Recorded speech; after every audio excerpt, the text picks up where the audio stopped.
Welcome to Mufti Naveed Siddique channel. बयानात को मुकम्मल सुनने के लिए अभी सब्सक्राइब करें और दीन की सच्ची रहनुमाई हासिल करें। अऊज़ु बिल्लाहि मिनश शैतानिर रजीम बिस्मिल्लाहिर रहमानिर रहीम व मिनल बकरि इस्नैन सदक़ल्लाहुल अज़ीम। सामीन किराम, देखा गया हर साल इस बात को छेड़ दिया जाता है मंडियों में जाकर, लोगों के यहाँ जाकर कि भैंस की कुर्बानी दुरुस्त नहीं है। लेकिन वाज़िह रहे अहले सुन्नत वल जमात का नजरिया इजमा के साथ, उम्मत के इजमा के साथ यह है कि भैंस की कुर्बानी जायज है। कुरान पाक में है व मिनल बकरि इस्नैन, गाय में से दो। फुक़हाए किराम ने आज तक की उम्मत ने इस बात पर दलाइल दिए और इत्तेफाक किया कि भैंस जो है वो गाय ही की किस्म है। भैंस गाय ही की किस्म है। और जब गाय का हुक्म कुरान में आ गया और भैंस को नौउम, उसकी नौ करार दिया, नौउम मिनल बकर, तो इस सूरत में किसी किस्म का इख्तिलाफ ही ना रहा कि भैंस की कुर्बानी भी दुरुस्त है। वैसे तो दलाइल बहुत हैं, हर दौर हर सदी के बड़े बड़े हज़रात के दलाइल पेश किए जाएं। उनमें से एक तो ये समझिए कि उम्मत का इजमा हो गया, और उम्मत के इजमा के मुतालिक कुरान पाक से पूछिए वमन युशाक़िक़िर रसूल मिन बअदि मा तबय्यन लहुल हुदा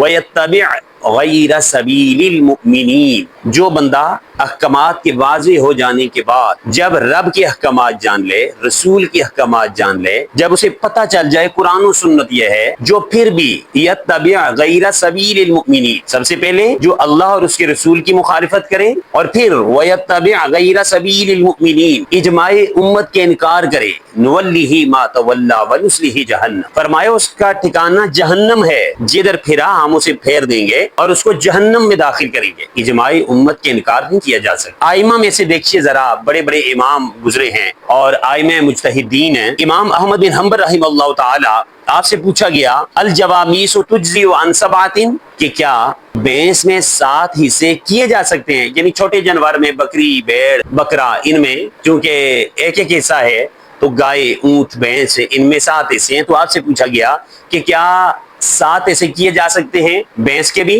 तो आपने वाज़ेह तौर पर पुख्ता और रासिख जवाब दिया।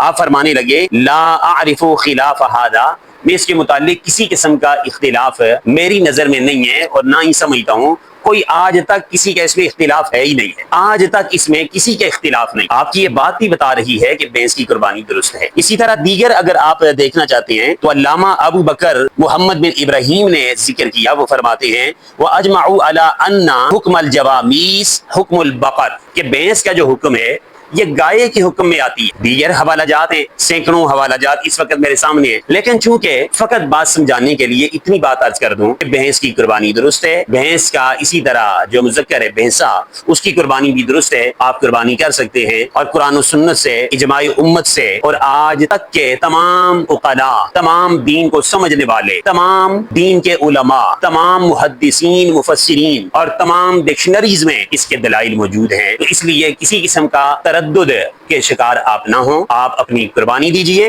और रब ताला आपकी कुर्बानी को कबूल फरमाएंगे, और इसमें किसी किस्म का शक ना कीजिए। भैंस गाय की ही एक किस्म है, गाय पर कियास करके भैंस की कुर्बानी को दुरुस्त करार दिया गया, और किसी एक दो फर्द या मसालिक की बात नहीं, उम्मत के इस बात पर इजमा है। और नबी पाक सल्लल्लाहु अलैहि वसल्लम का मुबारक फरमान है मेरी उम्मत कभी भी गुमराही पर जमा नहीं हो सकती है। तो सारी उम्मत जब एक तरफ है, 2, 4, 5, 10 आदमी, उनका कोई एतबार नहीं है, सब उम्मत के साथ चलिए, भैंस की कुर्बानी भी आप कीजिए बगैर किसी शक और तरद्दुद के कीजिए, रब्बे ज़ुल जलाल कबूल फरमाएं।